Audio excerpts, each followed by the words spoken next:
कथामंजिरी 434.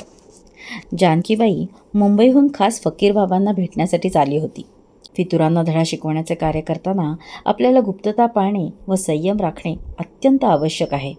तसेच आपले हे कार्य पुढे इतिहासात नोंदही होऊ शकणार नाही हे जाणूनच कार्यात उतरायला हवे.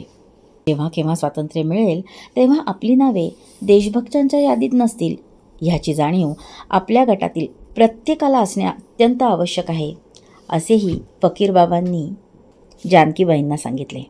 जानकीबाई खरं म्हणजे काही खास महिला कार्यकर्त्यांची तिथे एक भेट आयोजित केली होती म्हणूनच आली होती.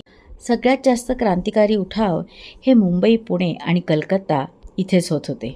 पंजाबही धगधगता होता, पण तिथल्या तरुणांचे घात होत होते आणि हे घात थांबवणे हेच तर आपलं कार्य आहे. मल्हाररावांनी सगळा विचार करूनच शिवमंदिरात सभा आयोजित केली होती. भारताच्या सगळ्या प्रांतातील समविचारी मंडळी इथे जमण्यास आधीच सुरुवात झाली होती. सर्वजण वारकरी अर्थात विठ्ठल भक्ताच्या मराठमोळ्या रूपातच इथे येणार होते.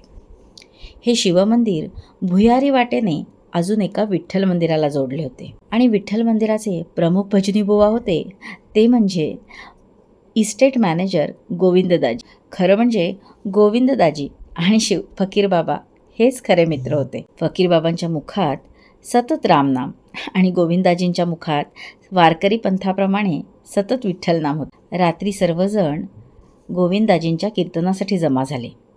अर्थात ह्यातील 30% मंडळी ही स्वातंत्र्यासाठी तळमळणारे जीव होते. गोविंदाजींनी जय जय राम कृष्ण हरी या संतश्रेष्ठ जगद्गुरू तुकाराम महाराजांच्या दिव्य मंत्र गजरानेच आख्यानास सुरुवात केली. मग त्यांनी रावणाने केलेला अत्याचार आणि त्यावर रामाने मिळवलेला विजय ही कथा सांगितली. त्याचबरोबर प्रभू श्री रामचंद्रांच्या अवताराचे हेतू व कार्य समजावून सांगितले. एक पाठीत वाकलेली वृद्ध व्यक्ती खोकत खोकत हळूच बाहेर पडली आणि अंधारातच त्याला एक स्त्री येऊन मिळाली. नेहमीप्रमाणे कीर्तनाच्या शेवटी मोठ्या गावातील एक पेढी मालक व त्याचा भारतीय पोलीस अधिकारी भाऊ असे स्वतः घोडागाडीतून मंदिराच्या आवारात आले. पण खाली उतरले ते मात्र त्या दोघांचे कोथळा बाहेर काढलेले मृतदेहच. तो वृद्ध आणि ती स्त्री परत एकदा शांतपणे भजन करत होते आणि त्या घोडागाडीचा गाडीवान आरडाओरडा करीत होता, दरोडा पडला, माझ्या मालकांना वाचवा. आणि हे ओरडता ओरडता त्याने ते दोघी नक्की मेले आहेत ना याची खात्री करून घेतली. पंढरीनाथ महाराज की जय.